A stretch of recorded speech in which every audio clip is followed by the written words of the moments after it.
turabasuhuje abakurikira radio televiziyo ikondera ryigenga. Turabasuhuje tubazaniye umutumirwa mumenyereye kandi umaze iminsi mutubaza aho yaba yaragiye, mwifuza yuko yagaruka kubaganirira kuri radio televiziyo yanyu ikondera ryigenga. Rero ni bwana Sylvestre Nsengiyumva, akaba yaje uyu munsi yabitabye. Tukaba tugira ngo tuzoganira ku bintu bibiri. Icyambere ni cyerekeranye n'ibaruwa umwari Diane Shima Rwigara yandikira Perezida wa Repubulika y'u Rwanda, Perezida Paul Kagame.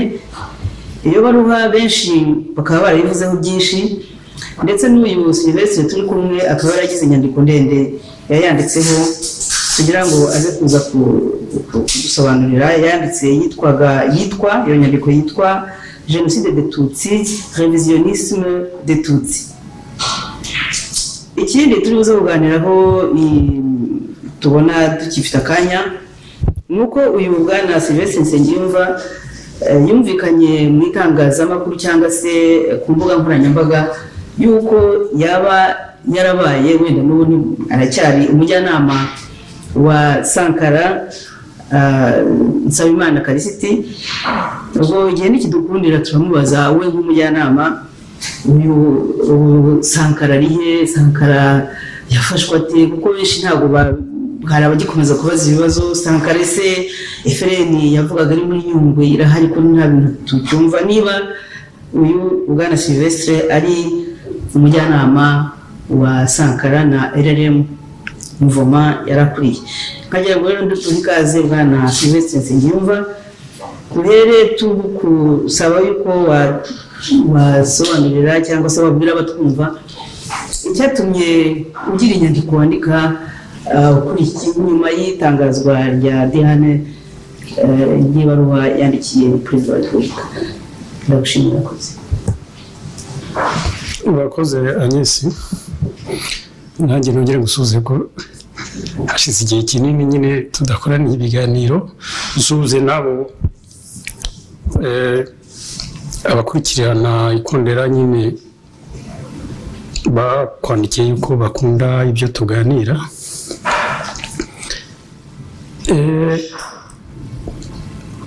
Iriya nyandiko nanditse nari maze igihe ngibwaribwa. Ubwo ku nyandiko y'umwari Diane. Umwari Diane kuba hari n'izindi nandika naribwaribwe. Iriya nyandiko nanditse nari maze igihe ndibwaribwa kwandika kuri cya kibazo cy'ipfobya. Ubipfobya ndaza gusobanura icyo uko mbyumva. Cy'ipfobya rya Jenoside y'Abatutsi. Kubera mu minsi yashize hari inama mu mujyi wa Lille mu Faransa taravuzweho cyane, byaranangaje. Inama ya FPR Inkotanyi nk'icyama ishyaka y'umwiherero ukomeye, tukaba twaramenye yuko iyo nama ikintu cy'ingenzi yagomba kwiga mu buryo bwo kurwanya abantu bari hanze igihugu bapfobya Jenoside, bahakana bakanapfobya Jenoside. D'accord? Ibyo tumenyereye kumva iyo bavuze gutyo, bavuga akenshi bavuga Abahutu kare bahakana bakanapfobya Jenoside yakorewe Abatutsi. Banava abazungu nyine bita ko bakorana n'Abahutu. Hari nkwerutse gupfa muri iyi minsi wapfuye ejo cyangwa ejo bundi, umunyamakuru Pierre Péan w'Umufaransa. Wabonye nyine ku mbuga nkoranyambaga ndetse n'abantu bamwe bahagarariye leta nka Secrétaire d'État, umunyamabanga wa leta muri Minisiteri y'Ububanyi n'Amahanga, yandika nyine yishimira ko Pierre Péan yapfuye, avuga ko ari umuntu wapfobyaga wahakanaga Jenoside akanayipfobya, afatanije nyine n'Abanyarwanda ngo bitwara gutyo. Donc ikindi twumvise muri iyi minsi cy'abantu bari mu nda y'ingoma bamenya uko bikorwa nuko muri iri hindura ry'abambasaderi ryabaye muri iki gihe bandi abambasaderi 17 harimo umwe bazanye ari mu Faransa wahoze ayobora ikintu cyitwa Ibuka akabazwi cyane nk'umuntu nyine uri muri iyo ntambara nyine ngo kurwanya abahutu bapfobya abahutu n'abanyamahanga bakanapfobya jenoside ari witwa Ngarambe François. Bikavugwa rero nabo bari mu nda y'ingoma nyine abazi ibikorwa mu nda y'ingoma bakaba baratugejeho yuko mu bintu bizanye Ngarambe ikimuza cyane gikomeye ngo ari kurwana iyo ntambara yo guhangana nyine n'abahakana n'abapfobya jenoside. Mu minsi yashize ubwo uriya munyapolitike wahoze uvugaho witwa Sankara Calixte yafatwaga twaje kubona inyandiko mvugo yasohotse aho bamubajije ikigo gishinzwe ibintu bya investigation niba ari parike cyitwa RIB noneho aho baje kumubaza impamvu yavuze ko inkotanyi zitahagaritse jenoside ahubwo ndetse ari zayiteye zitera kuzamanuye indege zibishaka zibigambiriye zituma abahutu ngo barakara ubwo ndavuga ibyo we yavugaga basubiyemo ari zituma abahutu barakara bica abatutsi ndetse nazo ubwazo zije zica abahutu b'inzirakarengane bakije abatutsi ndetse bakavuga ko zigiye zica n'abatutsi. Ubwo nacyo barakimubajije ukabona ko nubwo bamaje ibibazo 28 hari icyo ngiye bakakinuhayamo ariko bigaragara neza yuko icyo ari cyo kibazo cyari kibahangayikishije cyane. Ibyo rero namaze igihe mvuga nti ibi bintu ndumva nabyandikaho cyangwa se nabikoraho nk'ikiganiro kubera ko biranyinterpela cyane byituma nibaza none mbona imbarutsi baye buriya Diane agiye kuri televiziyo yarabanje kwandika none barandika ati araza no kuvuga ati inkotanyi niba zaranahagaritse jenoside y'abatutsi ariko nta burenganzira bibaha bwo guhoza iterabwoba ku batutsi barirokotse no kubica. Ibyo byose byaba ibyo Sankara yavuze byaba ibyo uriya mukobwa yavuze bijya mu rwego rw'upfobya. Pfobya hano ndagira ngo nsobanure icyo ari cyo. Ubundi muri ibi bya za jenoside hari guhakana hakaba no gupfobya. Guhakana byo ni ukuvuga ko itabayeho, d'accord, bitabayeho. Gupfobya navuga mu gifaransa c'est plus complexe que ça. Ntabwo ari uguhakana ariko nano si ukwemera neza. Alors gupfobya uko njye mbibona uko mbyita ni ukuvuga iyo jenoside, kugira icyo uvuga kuri iyo jenoside cyangwa ukagira icyo uyandikaho gitandukanye n'icyo urwego rubyemerewe, ubwo nabyo ndaza kwisobanura, urwego rubyemerewe rwemeje ko bigomba kuvuga nk'uko bigomba kwandikwa. Nongeye subiremo, ngo gupfobya jenoside ni ukuyivuga uko ababyemerewe batayivuga, kuyandika uko ababyemerewe batabyandika. iyo ikaba ari révisionnisme mu gifaransa. Exactly. Alors ababyemerewe rero nibo batanga icyo nakwita narrative, ni ukuvuga ngo batanga umurongo w'uko iyo jenoside igomba kuvugwa, igomba kwandikwa, n'uburyo memoire yayo, donc kuyibuka bigomba gukorwa. Nibo batanga umurongo. Waba ubivuze ku buryo butandukanye cyangwa byanditse ku buryo butandukanye cyangwa wibutse ku buryo butandukanye ukaba upfobije. D'accord? Abo rero ni bandi. Abo donc abo babyemerewe. Ubundi muri za jenoside rusimba, ubwo ndatanga urugero rumwe, ariko ubundi zimaze kwemerwa habayeho jenoside nyinshi kuva isi yabaho. Habayeho ubwicanyi bwinshi bwakwitwa jenoside, ariko ubumaze kwemerwa gutyo ni ubwakorewe abayahudi, ubwakorewe abo bita les Arméniens hariya muri Asie Mineure, n'ubwakorewe abatutsi hariya muri Afurika.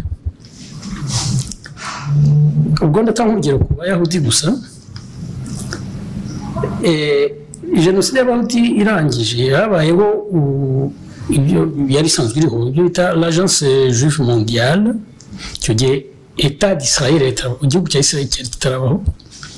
Urwo ni rwo rwego rwitwara ko ari mbese ibyo nabyita niko mbyise l'autorité morale. Donc l'autorité morale, urwego rwemerewe ntaho biba byanditse ngo etc, ariko abafite autorité morale yuko ibijyanye n'ibyo ni gutanga umurongo wabyo. Ni nawe uvuga ati uriya arapfobije. L'autorité morale rero ubu ngubu mu Rwanda ku byerekeye jenoside y'abatutsi ni FPR, ni leta. D'accord? Ntabwo ni CNLG. CNLG ni ikigo cya leta. Wenda wari kuvuga nayibuka, justement wenda niho turi bugere aho byapfiriye, kuko numva ari l'objet y'iki kiganiro, naho objet ya article nanditse aho bipfira. Alors ubu rero l'autorité morale ya jenoside y'abatutsi, donc ariyo leta y'u Rwanda, kuko niyo yabifashe. FPR niyo yemerewe, niyo yarabifashe, ivuga ko ariyo l'autorité morale, niyo yakoze démarche zo ko jenoside yemerwa gutyo. Irangije isaba yuko hajyaho tribunal international iranayipilota, twarabibonye, donc irayikurikira, ikajya yempoza ibyemezo byayo, donc politiquement et tout. Ikora niyo yakoze listing, leta y'u Rwanda yakoze listing y'aba genocidaire, idisibwa ku isi, inabashyira muri za kategori ruharwa etc. Noneho ikorana za memoriyo, irangije ikora une certaine diplomatie yo gutanga narrative yayo kuri iyo jenoside, kwigomba kuvuga, kwigomba kwibuka, kwigomba kugira etc. Ubu rero impamvu nanditse iriya article nuko de mémoire de génocide, donc kuva za jenoside zabaho zatangira kuko izi zemewe, nibwo bwa mbere haboneka abantu nakwita ibihangange bavuka muri iyo groupe yabaye jenoside, n'est-ce pas, bagahangara l'autorité morale, donc urwego rubishinzwe, bagapfobya, c'est-à-dire bakavuga, bakandika, etc, bitandukanye n'ibyo iyo autorité morale ivuga ndetse bakanayivuguruza ubwa mbere byabo niba par exemple harabayeho nk'abayahudi bake cyangwa abarumeniya bashobora kuvuga ibintu bitandukanye kuri ntibanazwi kubwo baga ari ibyo nita repeti kuko abantu basanzwe nk'abantu b'ibikonyozi bandi twita bandi bavuga ari kijyana n'est-ce pas ahangaha ndi gutanga ingero kuko hariya muri ya nyandiko sinazitanze dufite de grands intellectuels abantu b'abanyabwenge cyane b'abatutsi bapfobya jenoside duhereye deja Diane c'est universitaire umukobwa universitaire uvuka muri famille ikomeye izwi y'abatutsi ikomeye kuvuga indimi esheshatu uyipfobeje mu cyumweru gishize uriya Callixte Sankara nawe ubwe universitaire juriste wize no mu mahanga n'iki byose w'umunyapolitiki washinze n'ishyaka uyipfobeje dufite abantu bahoze ari ingabo zikomeye cyane reho grade banayoboye ingabo zahagaritse iyo jenoside zivuga ko zahagaritse iyo jenoside zaje kuboza abatutsi etc bayipfobeje ndavuga bavuze discours narrative itandukanye niya ndavuga nka Kayumba Nyamwasa Patrick Karegeya atarapfa Rudasingwa Theogene wabaye secrétaire général wa FPR docteur en médecine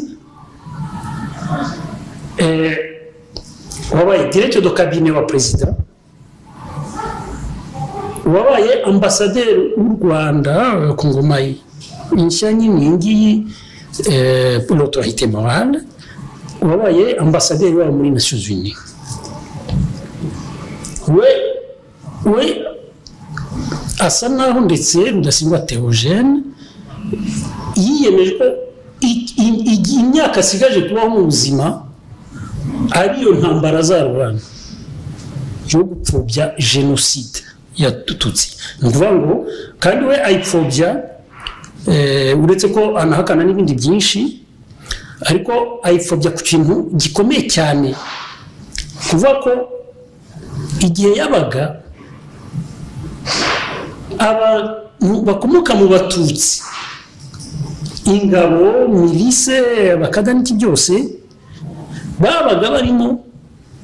bakora indi jenoside y'abahutu niko avuga donc yabigize le combat du reste de sa vie ngo yanashinze ndetse une commission we n'abandi batutsi bahoze muri FPR yo gukora iyo ntambara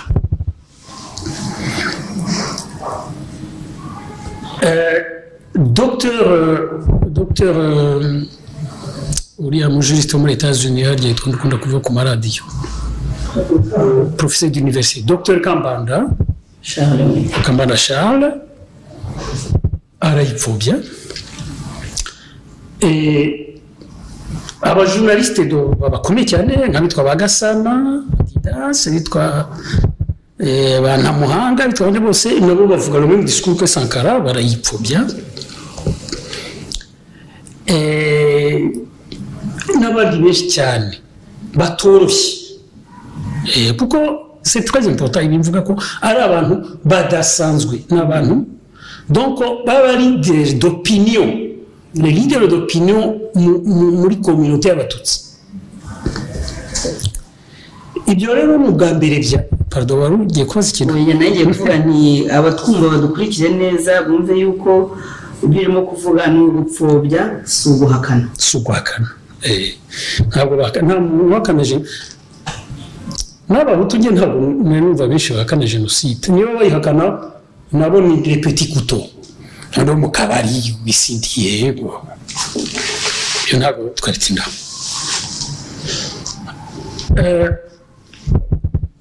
ibi rero navugaga ko muri iyo nyandiko mvuga yuko kubera ko ari ubwa mbere bibaye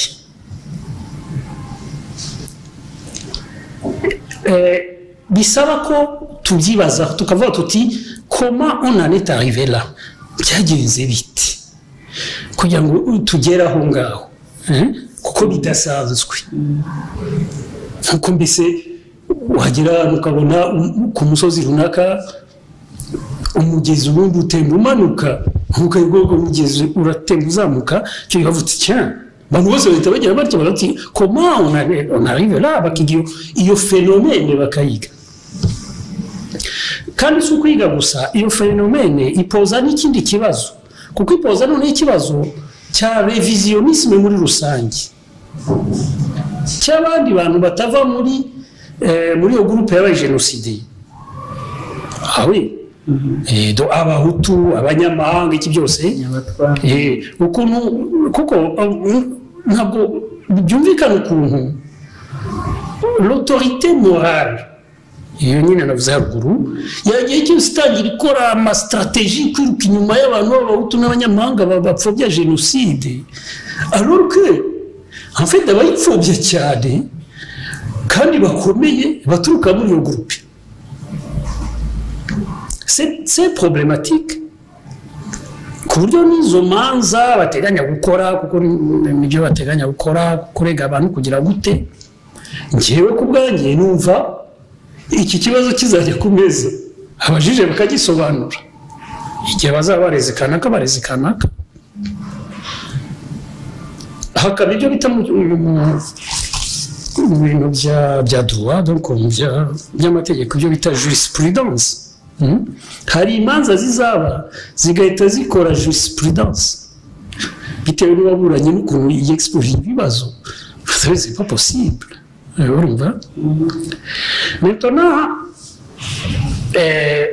igihe ibyo byose bitaraba by'imanza n'iki nibazaga muri iyo nyandiko donc comment on est arrivé byageze bite kugira tugeraho noneho nkatanga za piste uko mbibona impamvu byagenze gutyo icyambere ni imyitwarire ya autorité morale ugiye kuvuga impamvu abacikacumu abari mu rwego rw'abishwe babakorewe jenoside bapfobya jenoside yabakorewe impamvu tugezaho impamvu twari tuvuye muri iyo situation idasanzwe nyine bivuga ko ari inédite ntabwo ari abacikacumu gusa rega abatutsi bose burya abatutsi bose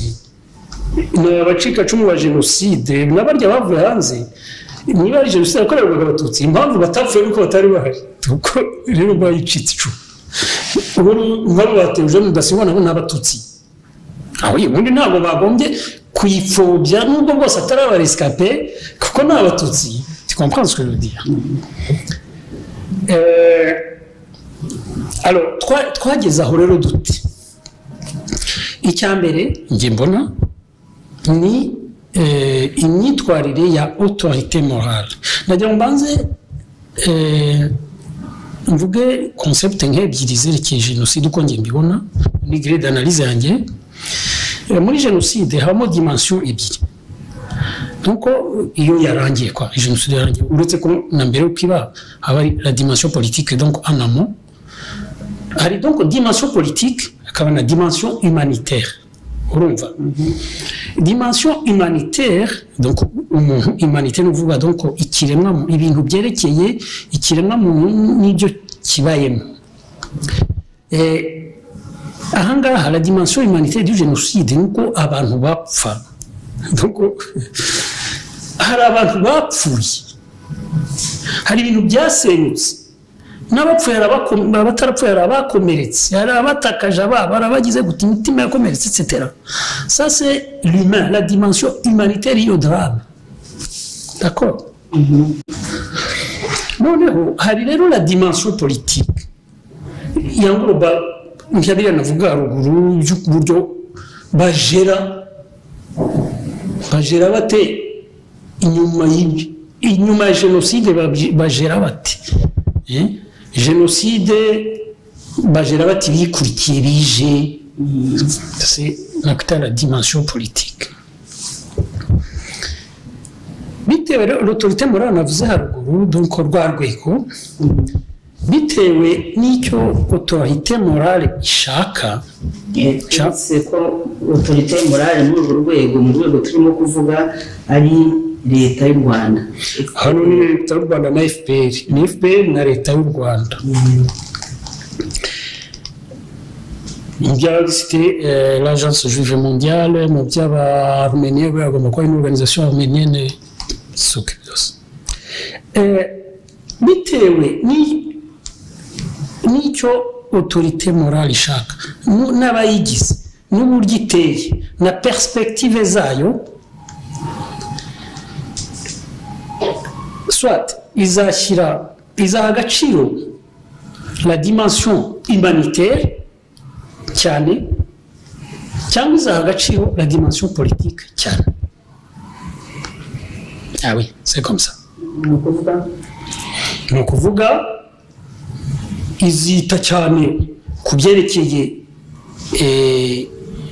l'humain et donc le drame humain uko yabaye aba ibyo bitaho babiha agaciro cyane, ni ukuvuga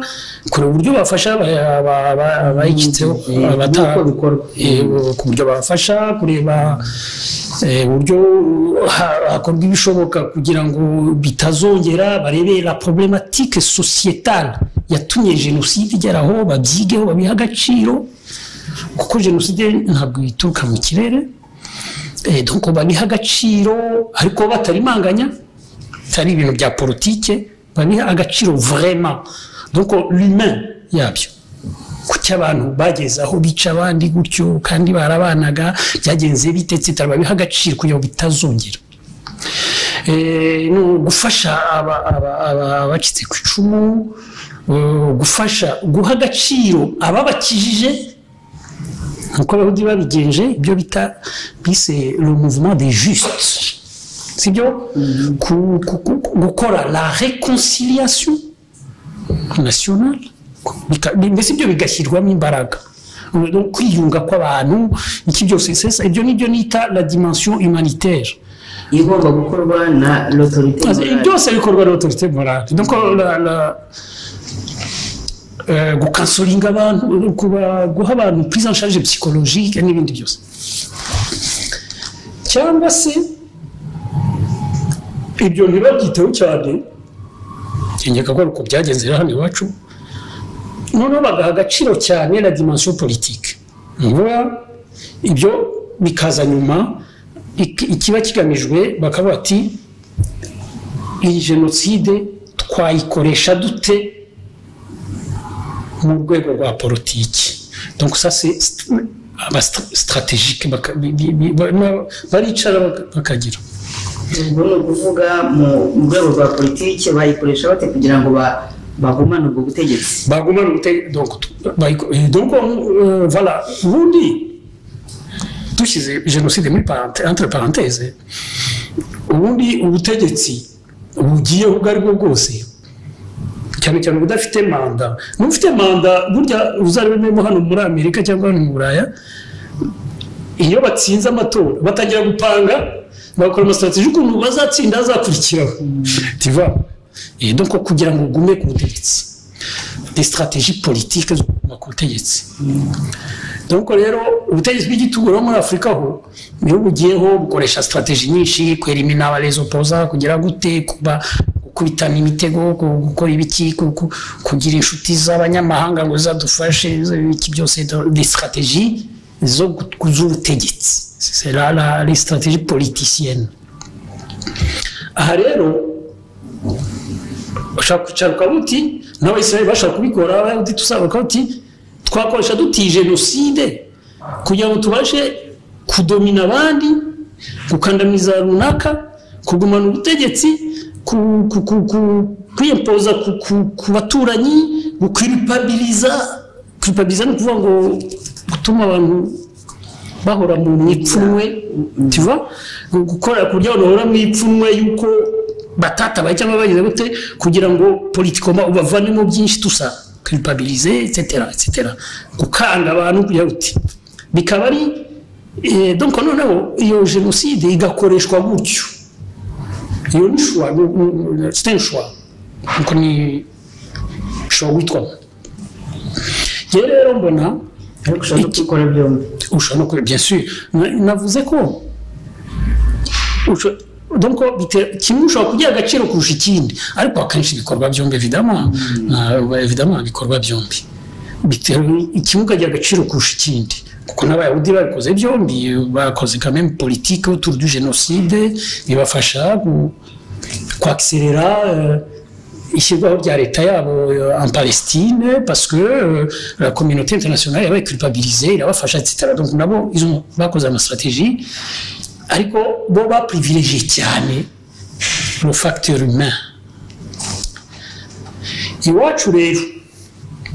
ntawe kwera ubwirabura niyo simbizi ko n'ubwa mbere habaho jenoside y'abirabura enfin hakwemerwa jenoside y'abirabura iwacu wagira ngo le facteur humain nta kintu kinini ivuze donc ubona ko ingufu cyane zashyizwe kuva jenoside yarangira ingufu cyane zashyizwe mu kureba uburyo jenoside yaranforce ubutegetsi yaba ari kuranforce sur le plan local mu gihugu donc ugacikisha abantu bose umva ko bakurwanya cyane cyane bavuga ko ari abahutu ugafunga miliyoni 2 ukica abandi bose uvuga ngo n'abagenocideri wangize ugahabwa uburenganzira bwo kurikira muri Kongo nabo ukabagabanya cyane uko ushoboye uvuga uti muri cy'abagenocideri noneho abasigaye majoritairement batagize icyo bakora ahubwo bafasha abatutsi n'iki byose kubahisha n'iki byose ukabafungamo miliyoni 2 noneho iyo jenoside ikabigufashije gukasa groupe ethnique runaka d'accord ibyo nuko byakozwe mu Rwanda noneho nyuma sur le plan régional ugaculpabiliza abaturanyi ko batintervenir ko bagize bateye ko Mobutu yafashije neramwe yafashije etc nabo bagahura muri icyo nyine noneho ndumva nabyo ni instrumentalisation politique n'est-ce pas nyuma ukavuga ko bashyikiye FDL tout ça abagenocideri tout ça ukajyayo ugatera kuvuga uti génocide muri FDL etc. Au niveau international ugaculpabiliza abafaransa ukabicaza ku gatebe ariya pe ukabakwitaho imyaka 25 uvuga uti génocide n'amayitene etc. ugaculpabiliza ndetse na Nations Unies ibyo bita la communauté internationale ko itatabaye koro kugira ngo bakabaculpabilize bakagushyigikira ibyo ukora byose cyangwa se bagafunga ibyo ukora byose byiza bakabishyikira massivement ibyo ukora byose bibi bagafunga amaso amafaranga bakaguha ngide kubera culpabilisation bakaguha amafaranga bajya kwiba muri Kongo bagafunga amaso etc. donc ibyo nibyo nita donc l'instrumentalisation on a bien dit ça outrancière du drame de génocide ibi rero mpavuga ko ari bibatumye tugera aha bigitangira byaciyemo nibagiwe ikindi kwa brigade abatutsi usanze aho ngaho koresheje jenoside donc le discours kuti ninjye abakijije mwebwe mwanze kudukurikira ngo muhunge mugumano mwivanga nabo tumukwana nabo mubyara abatutsi mubyara muradekona turaza turabakiza none fermez votre gueule c'est bien il y en a bien c'est donc l'instrumentalisation politique comme brigada voilà alors bigitangira rero byaciyemo ndetse kuko nibyo turi kuvuga nyine ipfobya ry'abatutsi ko batutsi byaciyemo ndetse bicamo cyane kuko turabizi twese ukuntu byagenze inkotanyi zifata ubutegetsi abantu bari barescapé navuga ko abenshi vraiment bitwaye nabi ku bahutu babakijije donc évidemment abafashe inkotanyi kubona interahamwe zishe nyazo bazivanja barazica etc ibindi bazihungira muri Congo etc ariko nyuma kubera nyine ya politique inkotanyi zifite yo gukasa abahutu complètement abari abatutsi bazikape benshi bazifashijemo kubera iki byacemo kubera ko bari muri fragilité bari muri fragilité double je vais définir ça très rapidement icyambere bari basohotse bari bahamutse kubera ko bariciye donc génocide bavuye mu bihuru bagize ngo te basanga barapfusha abantu nabo barakomeretse abandi etc ibintu byabo byarasenyutse donc bari traumatisé donc il y a une fragilité ikomeye noneho icya kabiri bari fragilisé par la victoire donc gutsinda intsinzi wenda bavuga uti ni paradoxe yuko intsinzi yafragiliza umuntu ariko bibaho c'est psychologique ndatanga urugero n'inanga uzikora ibingibi abantu bakinira amafaranga bita loterie za euro miliyoni muri Amerika tusa burya iyo watsinze goro byari bita goro wabonye nka miliyoni watsindiye nka 200,000 wowe iyo ugiye kuri headquarter ya loterie nationale ugiye kuyafata urahagera ugasanga watangatanzwe kandi udatangatanzwe n'abantu baje kuguha ayo mafaranga nuko utangatangwa n'abapsikologe n'abantu bose banza kugushyira mu byumba bakaguha counseling bakaguha prise en charge psychologique kubera ko bakonsidera ko icyo kintu gishobora kugufragiliza uri fragile ko igishimo birenze uba fragile ukaba wakora amaro ushobora kwiyahura kubera gusoje no gusimbuka kubera igishimo kwikubita amaso mutukameneka cyangwa ibintu nk'ibyo donc intsinzi irengeje urugero bariya bari bavuye muri byo traumatisé noneho basanga habaye intsinzi y'abatutsi kuko yitwaga babona 10%, 15% batsinze 85% batsinze kandi babatsinze na za korda rusha zavuye batagiye guhagabana ubutegetsi niyo bifashe byose none ibintu c'est fou urumva nayo donc ni ikintu cyo gufragiliza umuntu bari donc urumva rero byo byarahuranye bo bari muri traumatisme yo gupfusha no gusenyerwa no kubitse etc none bakaba no muri effort yo gutsinda mélange baba extrêmement fragile kuba baromeze batyo rero abandi bavuye hanze bari frais bafite stratégie bahita basoroma nyine uko basoroma urubuto ruhiye kwa barabambrigada dans le discours dans le narrative barabambrigada none bajya muri ibyo ariko ibyo uko igihe kigenda ugipasa bakagenda bakanguka urumva babona ati uriya mutu namufungishije igikore wankijije ese ko namufungishije ntabwo ni umutante wanjye avuye hanze ari unyambuye yanzu yagiye byagize ne yari yasigaye ko mbona se isambu yanjye mutara ari umujenerali wavuye Uganda wayibohoje ko atari umuto etc babona bagenda buhoro bafunguka amaso cyane rero ko nkuko nabyandika muri iyo texte hari irindi kosa nyine inkotanyi zakoze bari bavuye hanze ntabwo bafashe umwanya wo kwiga societe nyarwanda ya nyuma 59 societe nyarwanda ya nyuma 59 yarahindutse kubera ko atari akiri ubwami abatutsi basigaye mu Rwanda bivangavanze cyane n'abahutu barivanze ku mubiri babyarana abahutsi babyarana ibiki bararongorana bagira bate ariko banivanze ibyo nita ubuhutsi sociologique nuko ngo bahanye inka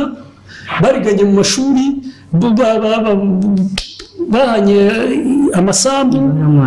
baramwanye bakoranye ibintu byose kuko baraturanye ku misozi etc ntabwo hari hakiri wa mutwaro w'ubwami wababuzaga kwivanga bavuyeho noneho babaho kubundi u Rwanda rwagobye kubaho bimara imyaka 30 société yarahindutse complètement yarabaye nibyo nitse yabaye hutize biologiquement et sociologiquement ibyo rero ntabwo babyitayeho bakaza bagakora ibintu incroyable ndumva ntari bitideho kuko za exemple nyinshi zirwa zitangwa bakaza bagasanga umuhutu wahisha abatutsi 18 we n'umwana we n'abagore mwagumya intera mwiza bakubize mbese warishe nawe wararwanye ngo ushobe kose ibicika wasigaho uti bahagera bakumva bakoze neza guhita bagushyira rero n'umugore we n'abana imbere y'abatutsi bagahita bakuta amasasu ibyo byabayeho nk'ibyo byo kubyafarije byo gufasha cyangwa navuga l'humain justement ubwo turi muri l'humain la gestion humanitaire du drame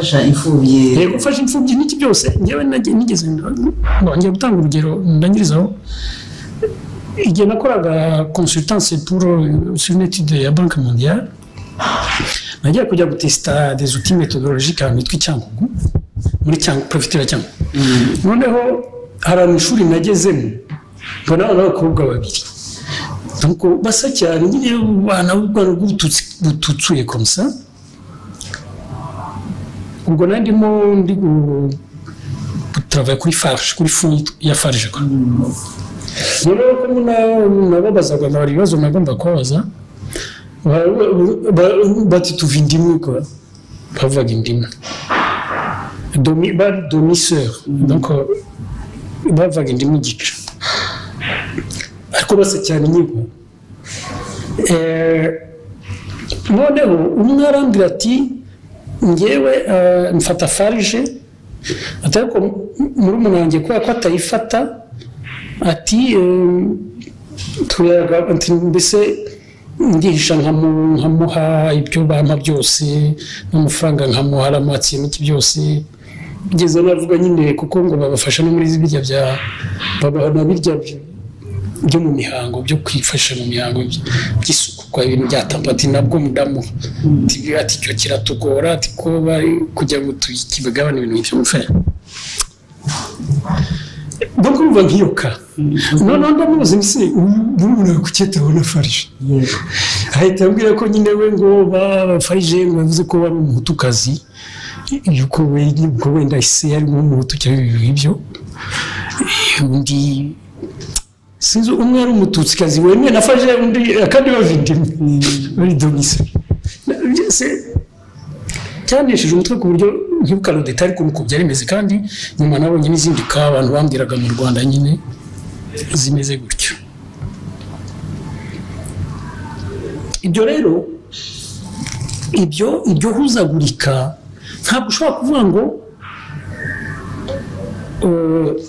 kubera ko gusa ushingiye ku kintu cya fascisme cy'ubwoko ukeka yuko wa mututsi bitamwafecta kuko batutsi n'abantu n'abahutu n'abantu bose urumva wabonye Rutabana ukuntu yatemanye kuri radio yavuga ukuntu Rwigara yajyaga yo gusura umuntu w'umuhutu muri prison wari inshuti ye nyine akabajya kumugemurira n'iki cyose bari abahutu 2 miliyoni mu bantu babagemurira harimo abatutsi bien sûr bene wabo abantu babanye nk'abagize gute babyaranye imiryango bicika urumva ibyo rero byagiye bituma abatutsi au début nko nabivuze donc byagiye par étape ubwa mbere en brigade haza étape yo kwibaza haza étape noneho yo kuraka kuba exaspéré n'ibiki cyane cyane inkotanyi noneho zitangiye muri gestion du pouvoir muri gestion y'ibyo bya génocide guhuzagurika bakirabura gukora amakosa kwica abatutsi bamwe na bamwe kubera ko batabiyopoje kwica uyu nguyu kubera ko uruganda rwe wenda yanze kuba yagiye gufata amazi action ibi byose tujya twumva kwa tu comprends noneho buhoro abatutsi bagenda exaspéré bageze ubu bari braka ubu bari bratse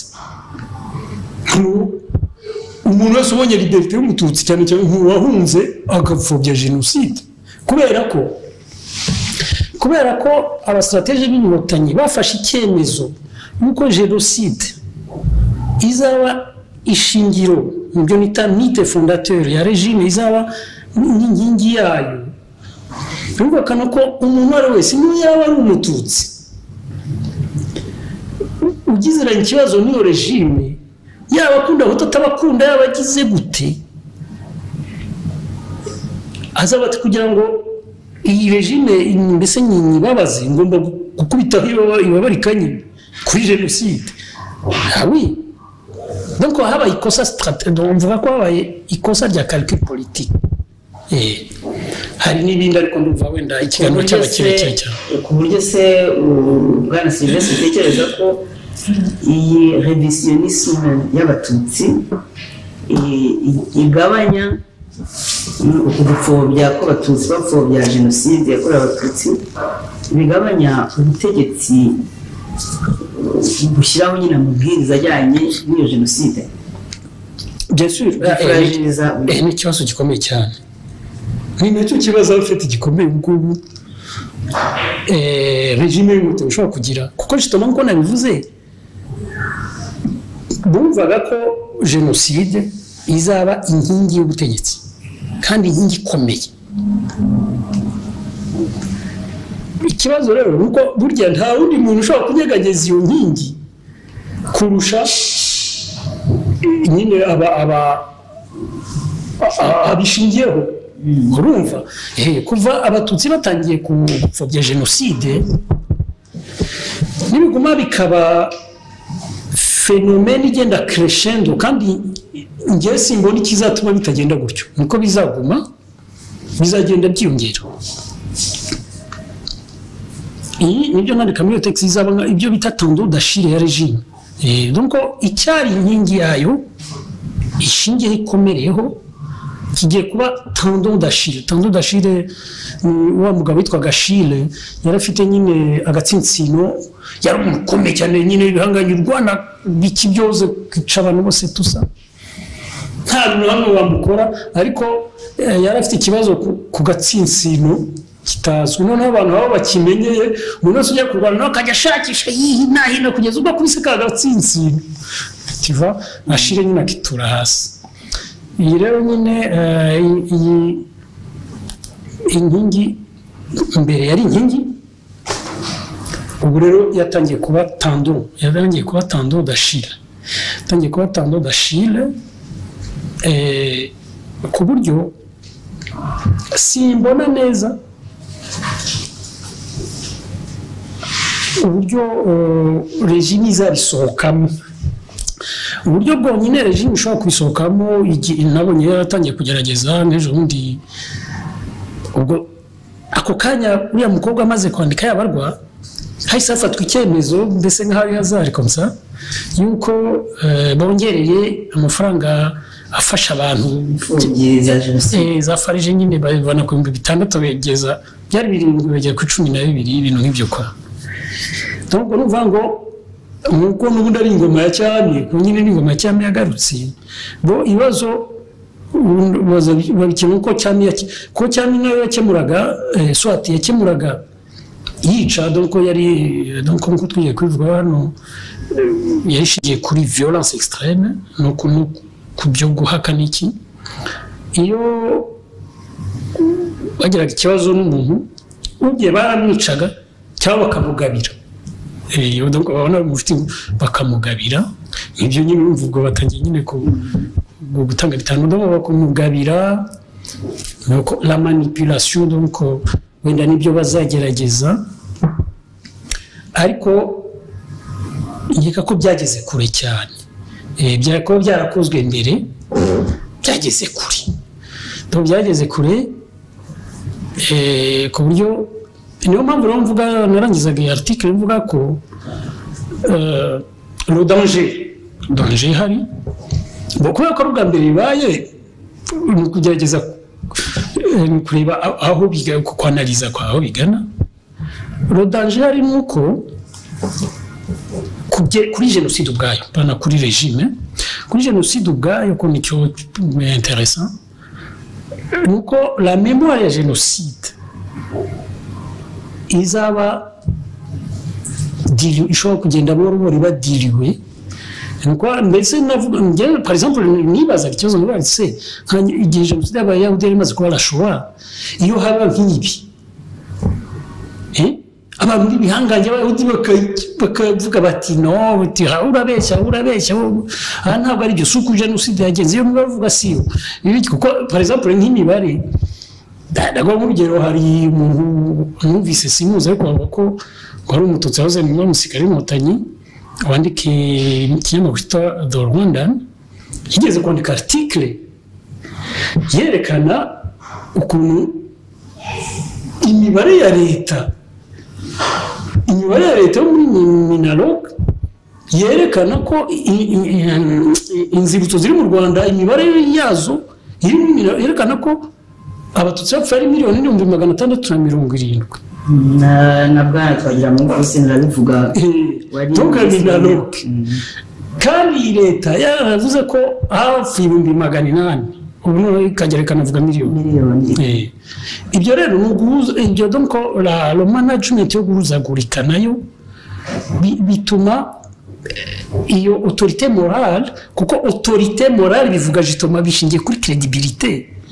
bituma perdre crédibilité même mu batutsi niyo bavuze n'ejo bundi bakajya gutabura bakavuga ngo batabura ngo ikabuga batabura 80,000 cyangwa 50 by'abatutsi n'umuntu w'umututsi w'umurescape abona ko twavuga ati ibi ngibi ni gukabya urumva nuko memo izina ubwaryo s'il te plaît mu myaka 25 l'autorité morale imaze guhindura izina rya jenoside gatatu urumva ati babanje leta y'igihugu yari kimara kujya yemeza ko ari itsemba bwoko n'itsembatsemba inyuma bavuga ko jenoside y'u Rwanda bajya kubyemeza muri Nations Unies ejo bundi bati ni jenoside yakorewe abatutsi sitera kandi hagati bakavuga ati nta batutsi baho n'abahutu ibintu nk'ibyo nuko ibyo byose nabyo bijyanye n'ihuzagurika muri gestion de la mémoire ibyo bifragiliza l'autorité morale bigafragiliza la quintessence ya jenoside ubwayo ku buryo rero nabivuga no muri article ntanga urugero nk'ubu turabibona muri za commémoration buhoro kuko commémoration zigenda ziba ubona ko bagenda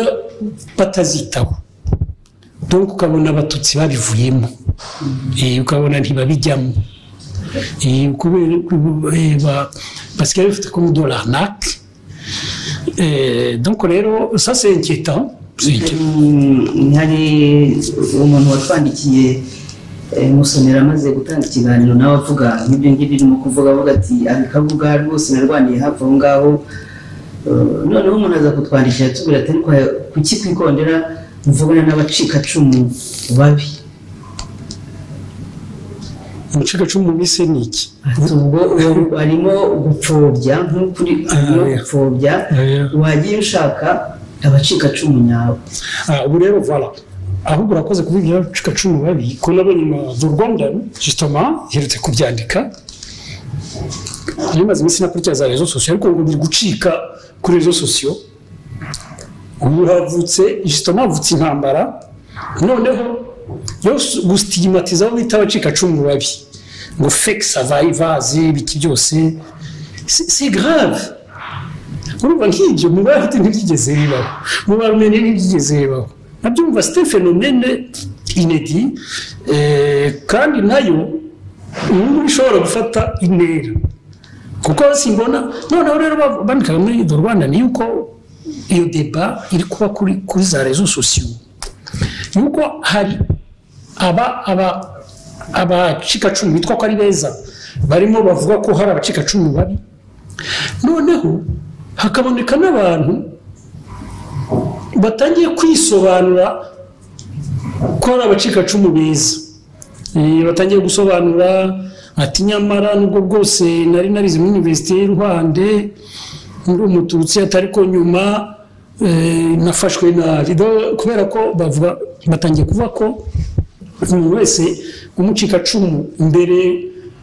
ku ngoma y'abahutu nyine Habyarimana warabonye akazi keza ati ubu ibyo bigomba gusubirwamo wari warize universite kuri icyo gihe bati ibyo bigomba gusubirwamo wari ufite uruganda kandi ku ngoma y'abahutu bati buriya ntabwo ari umucikacumu normal donc kuvuga ngo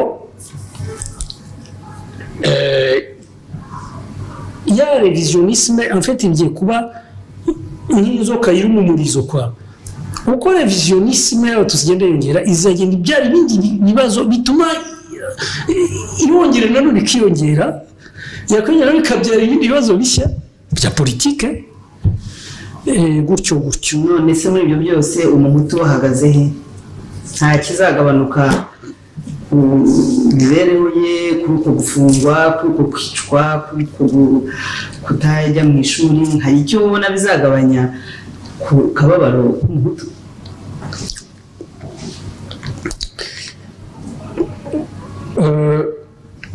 kugira ngo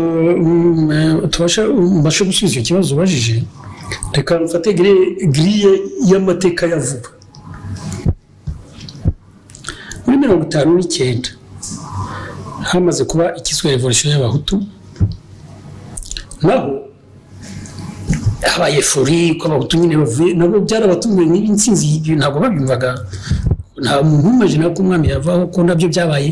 baka kubera babiri gibentervonye etc. Icyo gihe ubuzima bw'umututsi mu gihe cya mbere ntabwo bwabaye bwiza nyine bamufabyo kubera ko yaregwaga nk'uko abahutu nyine baba bareze ngo ni n'abajenoside umututsi bamuglobalizaga nk'umunyagihake mu gashaka bwaki muri rusange n'abatutsi nk'abashyushyu bose bagira ibibazo noneho muri 1965 abahutu batangira kugirana conflit nabo kubera nyine mauvaise gestion du pouvoir ibintu byo gutakaza imirongo byo kubitanaho niho rusore y'abatutsi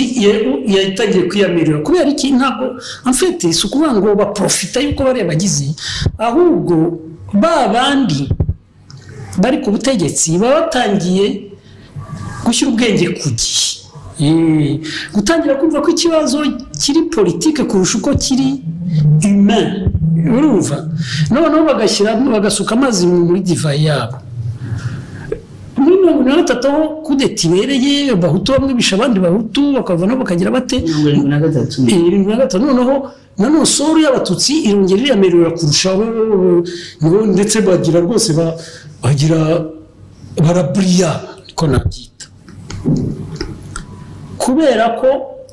abahutu babakiriye kurushaho kubera ko batangiye kumva yuko le conflit et le clivage ethnique ari ikibazo d'abord politique ariko sur le plan humain abantu babana ku misozi babana n'iki byose urumva kuko ukabona umuhutu yishundi tukabona hagemanije nk'akayibanda cyangwa se n'abandi tuzi bya bintu nuko bimeze urabona ko usubiza ikibazo cyawe ni c'est la même chose uko byagiye byevura kuriya abatutsi bagiye bashyira ubwenge ku gihe bagenda bashyira ubwenge ku gihe bakabona ko abahutu atari abajenosideri bose ko umututsi ashobora kwica undi mututsi ko umututsi ashobora gutekinika akimfilitira abatekinisiye bakica abandi batutsi ko umututsi nawe ashobora gufunga undi ko ashobora kumuhemukira akamwambura uruganda rwe ashobora kugira gute kimwe n'uko umuhutu yabikora cyangwa etc. Ibyo rero kugira usubize ikibazo cyawe bigenda biba par ricochet niko bita mu gifaransa donc birikora ubwabyo roso yawo bahutu kiyamere nyine bahutu ubuzima bwa mbese n'abatutsi badohora kuko muri za 50 kangahe n'abahutu babaga badohorera abatutsi so ko abatutsi ari ikintu baba bakoze ngo baprofite division y'abahutu cyangwa ngo abahutu bagiye gukora nabo du strategie baprofite division y'abatutsi c'est pas ça ufite ubutegetsi donc abatutsi nibo badohorera abahutu kubera ko bagenda bashyira ubwenge ku gihe mu mibanire buri munsi yarabategeka nk'ikigo akavuga ati ngwino nawe nguha akazi n'ahandi wenda ejo umututsi mwene wacu azaba yanamvanyeho cyangwa tu vois ce que je veux dire nuko bigenda nyeka ko bizagenda ariko wenda hari ikibazo subsidiaire bari ko kubaza cyerekeye punguza abahutu bwayo kuko nayo yarabaye d'accord massacre z'abahutu zarabaye ubwicanyi bwakorewe abahutu buri massacre n'ubwicanyi ubwicanyi bw'abantu benshi ubwicanyi bw'abantu benshi bwakozwe n'inkotanyi n'abakada kureka abahutu buba documenté kumva badocumenté yandikwa ku buryo hari ibimenyetso byagaragara mbese Nations Unies nayo nabyandika Ping report n'abantu ba Nations Unies les experts de Nations Unies baboherejwe par tribunal d'Arusha bitwa barya ba Australia n'abandi bon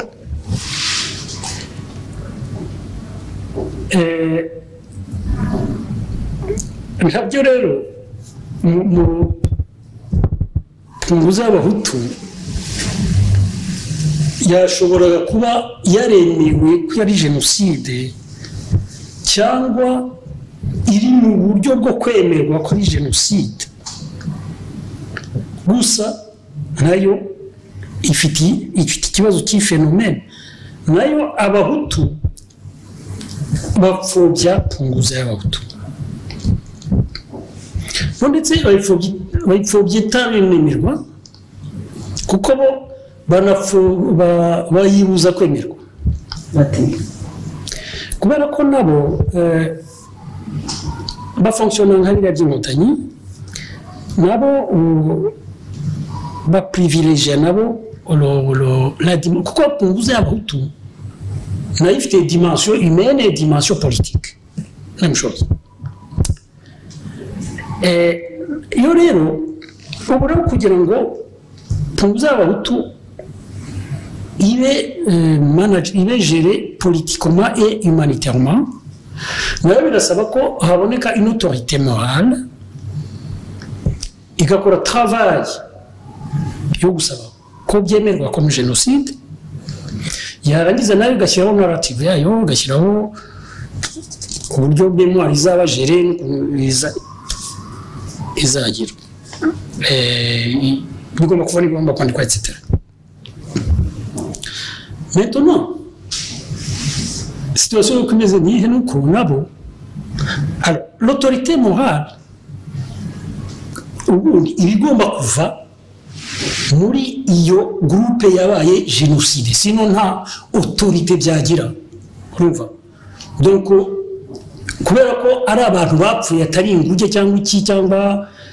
udusimba ubundi ari nk'udusimba abazawe nije zijya gusaba yuko nkuko bavuga bati duprotéger za goriye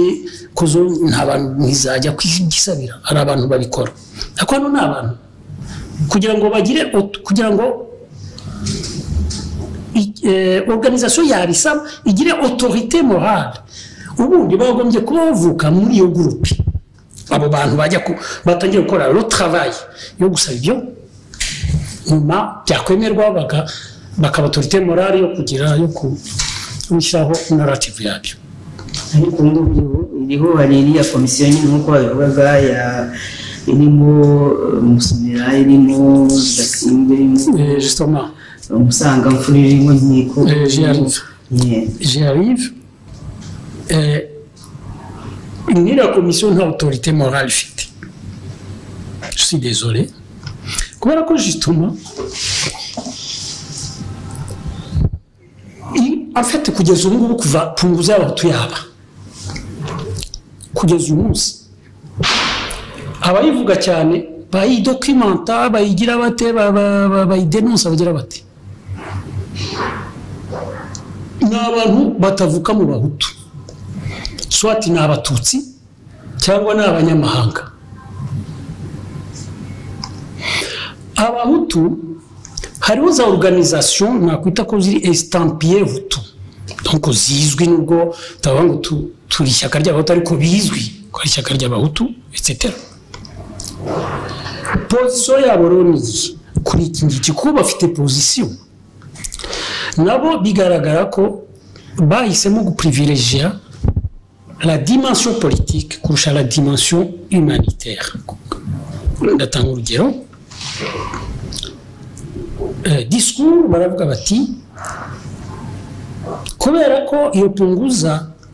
nta rukiko mpuzamahanga rwayemera cyangwa Nations Unies yemera, twebwe ntabwo twemera ko ari jenoside, kuko bataremeza ko ari jenoside. Ibyo bakabikora kubera la pression politique bafite, kubera les stratégies politiques barimo, kubera za alliance baba bafitanye wenda n'izindi organisation zirimo abatutsi, kandi wenda abatutsi bashobora kuba baregwa ko bagize uruhare muri punguza etc. Kubera iyo dimension politique bagahita basacrifier la dimension humanitaire pour la dimension politique. Ibyo j'observe ça, tout le monde observe ça. Ikindi kibazo nuko groupe y'abahutu kubera encore une fois dimension politique, le groupe ethnique y'abahutu il est divisé kuri fracture politique, kuri ibibazo politique. Hari abahutu benshi cyane donc bari muri pouvoir y'inkotanyi cyane kandi bari intellectuel n'iki byose. Ubu hagize un groupe y'abahutu runaka yakwikoza comme autorité morale gatangira gushaka kugira bo bavuga bati murabeshya, bati muri n'abajenosideri n'iki byose. Même muri opposition hari abahutu batakurikira ibyo ngibyo, urabyumva? Donc c'est ça le problème. Donc encore une fois byaba génocide y'abatutsi byaba punguza y'abahutu, hari ikibazo dufite cy'ubwirabura,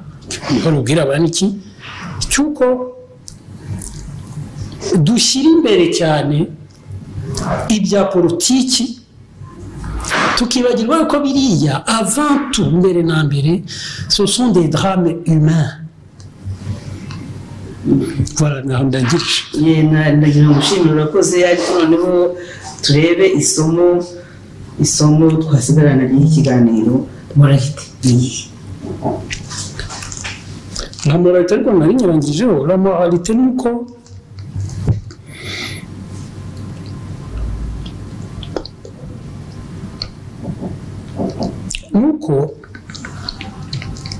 havumbuka,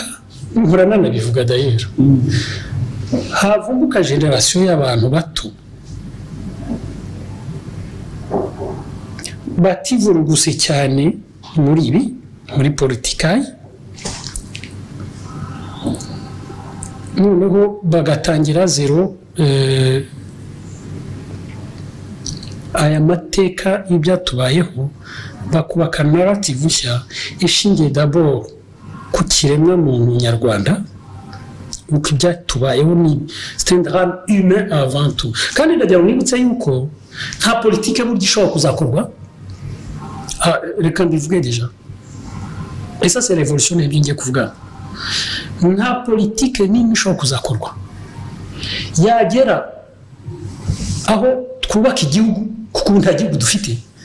Simvuga impunzi abantu bose nta Rwanda rubaho, ibyo nita état national iriho. Urumva nta na rimwe dushobora kuzubaka igihugu état nation y'u Rwanda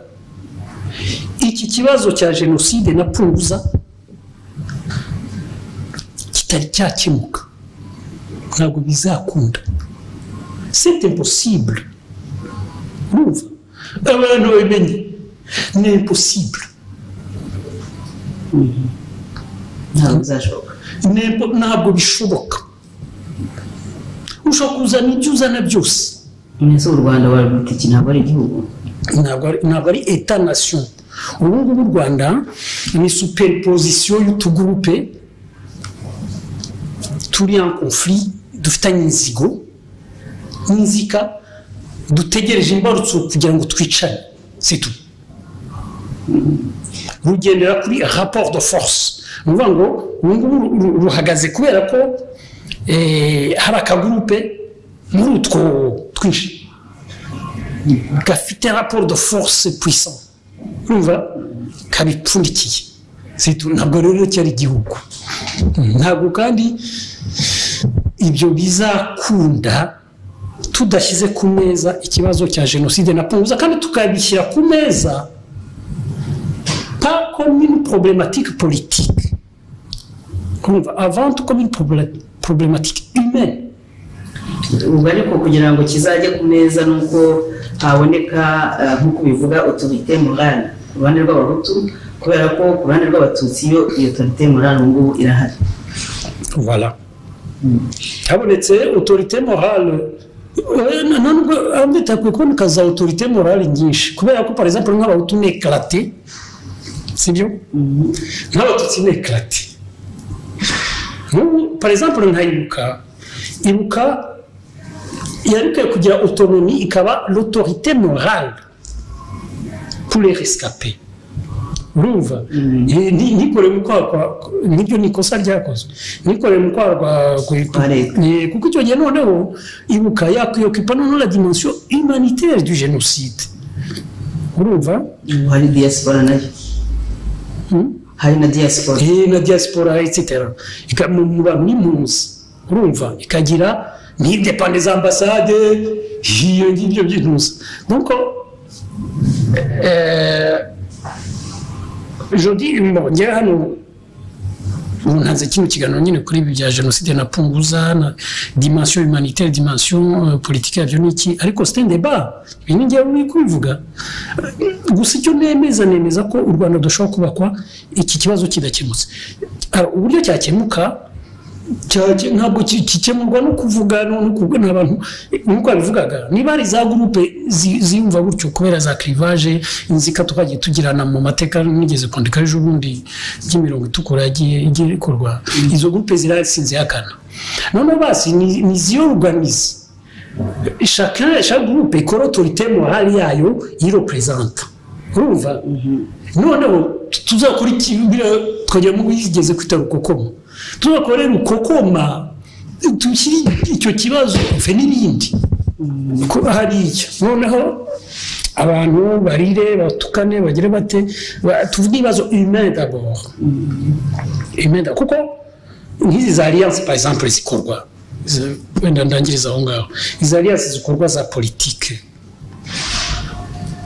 ariko Agnes mbizi ukuri par exemple wiza MSD n'ibindi mbizi ukuri n'ubu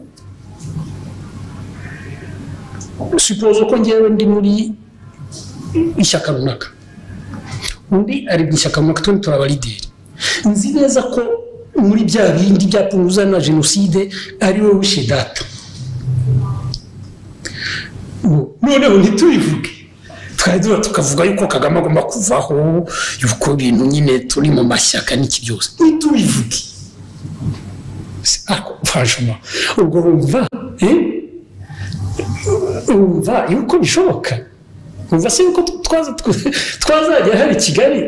tugategeka bikaba biraho ubwo se ubwo bishoboka ubarishe data cyangwa ubarishe n'abantu 30 bo mu muryango wanjye mbona nanjye narisha mu wanyu ubu iki gihe mwabanza gutegereza mwagera mu gihugu mufite igihugu mukabona jamais ishyiraho inkiko za cimanza ntabwo bishoboka ibyo niko bavuga kandi mubaze ko bidashoboka iyo mwageze hariya les rapports de force ziba zarangije kwidesina mugera tuvuge par exemple mwakoze intambara deja igihe muri mukora intambara hari za rapport de force ziba zagize gutya ntacyo mpamvu kivuga hari wa undi wemerije uvuga ati ibyo si uzanye n'iki tinda agahita no kurasa urumva ibyo babivuga en fait mubivuga mbere yuko mukora za coalition niho muvuga le facteur humain noneho mwamara kuyumvikanaho mugakora projet politique mufitanye confiance icyizere urumva arese kandi hose niko byageze ubuse muri Afrique du Sud n'ibicucu ko bakoze commission vérité et conciliation ici aussi bireba hasi n'ibigoryi bari bananiwe se nabo kurenzaho bagakora politiki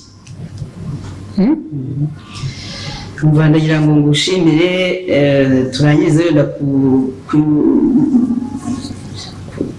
kantu ka nyuma kuko hariho abaketse n'abatwandikiye bavuga bati Diane Rwigara yari yarategereje iki kugira ngo avuge biriya kugira ngo atange iriya mpuruza cyangwa intabaza ijyanye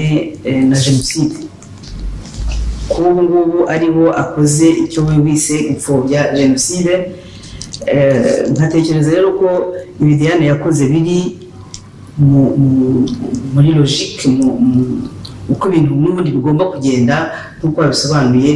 mu bihe ngibi. Kuki Diane yategereje imyaka 20 irashize kugira ngo ashobore kwandika ibaruwa?